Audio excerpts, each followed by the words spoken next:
तो आज के इस वीडियो का टाइटल आपने देख ही लिया होगा कि हाउ टू सेव मनी। आखिरकार हमें अपना पैसा कैसे बचाना है।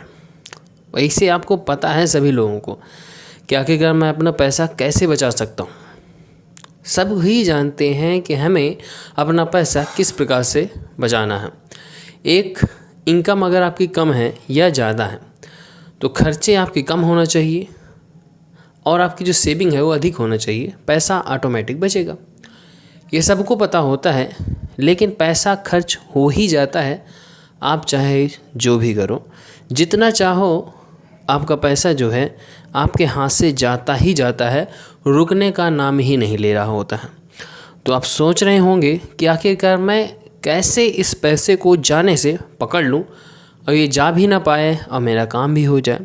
तो इसके लिए आपको पहले से लिस्टेड रखना पड़ेगा, आपको पहले से लिस्ट करके बनाना पड़ेगा कि आखिरकार मेरा इसमें जो आपका जो परमानेंटली है खर्च एक महीने का, इसमें जैसे बिजली का बिल वो जाना ही जाना है, मोबाइल का रिचार्ज जाना ही जाना है, अगर आप रेंट पे रहते हो तो रेंट आपको देना ही देना है।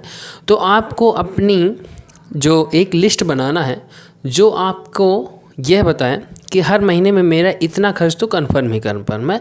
कुछ अदर एक्सपेंसेस भी आपको रख लेना है, जैसे कि मान लीजिए अर्जेंट में कुछ बीमारी हो जाती है तो उसमें भी कुछ रुपए आपको रखना पड़ेगा।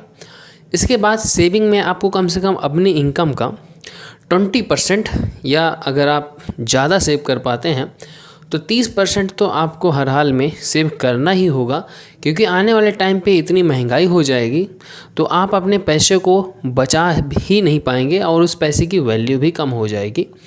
तो हो सके तो आपको 30% तो बचाना ही बचाना है और आपको इस 30% पैसों की एक ऐसी जगह लगाना है जहाँ पास आपको 5 से 10 साल के बीच में एक अच्छा खासा रिटर्न मिले। वो आपका बैंक में संभव नहीं है, बैंक में केवल 2% या 3% ही मिलता है। हाँ, अगर आप फिक्स कर देते हैं तो कम से कम 7% ब्याज जो है इंटरेस्ट आपको बैंक द्वारा, या फिर अगर आप पोस्ट ऑफिस में भी जमा करते हैं तो उसके द्वारा आपको मिल जाएगा। लेकिन हम चर्चा भी यह कर रहे हैं कि आखिरकार खर्चों को कैसे कम किया जाए। तो जैसे कि मैंने बताया कि आपको जो है अपने लिस्ट कर लेना है कि मेरे ये कन्फर्म वाले खर्चे हैं, बाकी जो अदर एक्सपेंसेस हैं वो आप जानबूझ के करते हो। अगर आपकी जेब में पैसा पड़ा है तो आपका खर्च हो ही जाएगा। आप चाह करके भी अगर जा रहे हैं और रास्ते में कोई समोसा वाला दिख गया और आपकी इच्छा की, जेब में पैसा भी पड़ा हुआ है, तो आप आराम से जा कर के कह दोगे कि चलो ठीक है, हटाओ यार, अपने लिए ये तो है, चलो खा लेते हैं। लेकिन अगर आप पैसा ही ना लिए रहो, अगर आप पैसा ना लिए रहेंगे तो एक बार मन ये करेगा कि यार मेरे पास तो पैसा ही नहीं है। और मेन ये है कि अगर आपके जेब में कैश पड़ा हुआ है तो आपका खर्च हो ही जाएगा, ठीक है। अगर आपका पैसा डिजिटली है, यानी कि आपका पैसा फ़ोन में है, यानी कि फ़ोन पे द्वारा अगर आप पेमेंट करते हैं तो एक चांस है आपके बच जाने के। आप जो है थोड़ा सा हट जाएंगे कि यार हटाओ, नहीं खाना है, कैश होता तो ले लेते, अब पेमेंट कौन करे ये करे। तो थोड़ा सा हो सके तो आप कैश अपने पास कम से कम रखो, कैश से आप दूरियां बना के रखो। क्योंकि देखो मार्केट में अगर आप जाते हो, ठीक है, और कैश आपके पास उस हिसाब से पड़ा हुआ है तो आप आराम से उसको परचेस करोगे, क्योंकि आपके पास पावर है, जेब गरम है। और जब जेब गरम होती है तो जोश आ जाता है और सामने कुछ भी हो, लो भैया खरीद लो, चलो आओ, हो ये है वो है, सब चलता है। तो यही आपको ध्यान रखना है कि कैश आपको कम से कम रखना है, ठीक है। अदर एक्सपेंसेस यानी कि मेडिसिन है तो मेडिसिन में देखिए ये तो सेव आपको अलग से रखना ही रखना है, उसमें कोई दो राह नहीं है।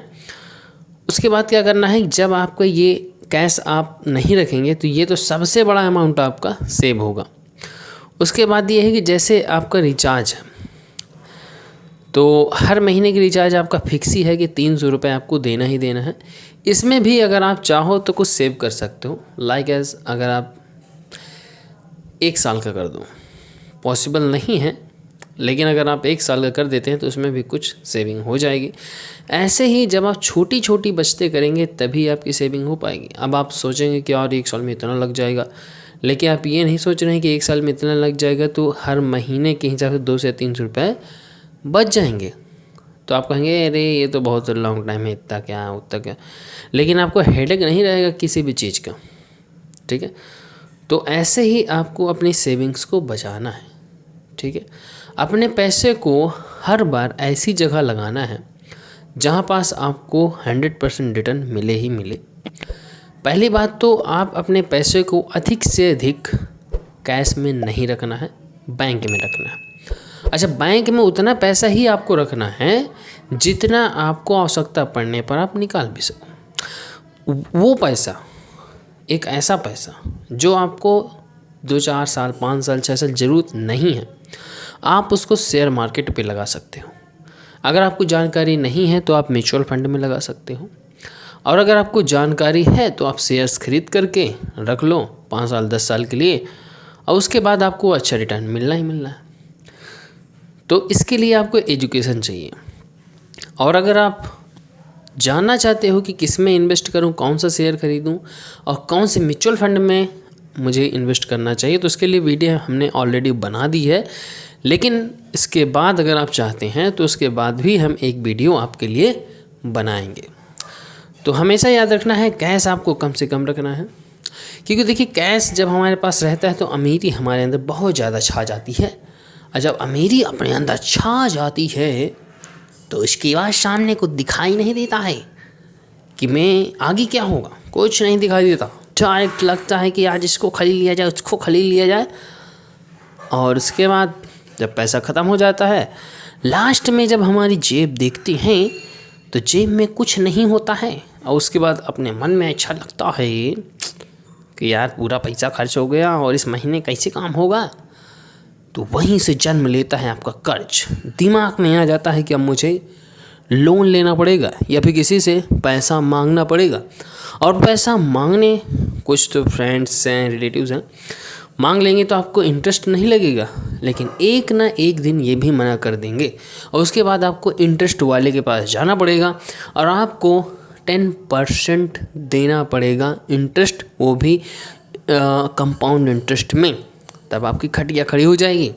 फिर भी मान लीजिए कि आप किसी से नहीं लेते हैं, आप ले लेते हैं क्रेडिट कार्ड, तो क्रेडिट कार्ड में भी ऐसे ही है, कंपाउंड इंटरेस्ट उसमें लगता है। आपको जानबूझ के लुभावने ऑफर्स देंगे कि आप अपना पैसा खर्च करो, क्योंकि अगर आप घर से भी निकलते हो तो हर कोई आपका पैसा छीनने के लिए रहता है, और आप प्यार से छिनवा लेते हो पैसा।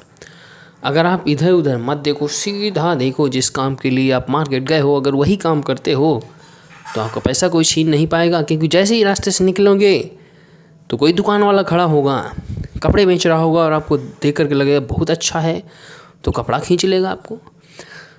चाइनीज फूड आइटम्स के अगर आप मतलब बहुत अच्छे लगते हैं अगर आपको, तो चाइनीज फूड कहीं दिख गया यार, आपका मन चल गया, क्या लगता फुल के पी लूँ क्या मैं, पानी पूरी समोसा खा लूँ, चाउमीन खा लूँ, मोमोज खा लूँ। कैश पड़ा है तो ये सब होगा, लेकिन अगर नहीं पड़ा तो वो आपकी बचत है।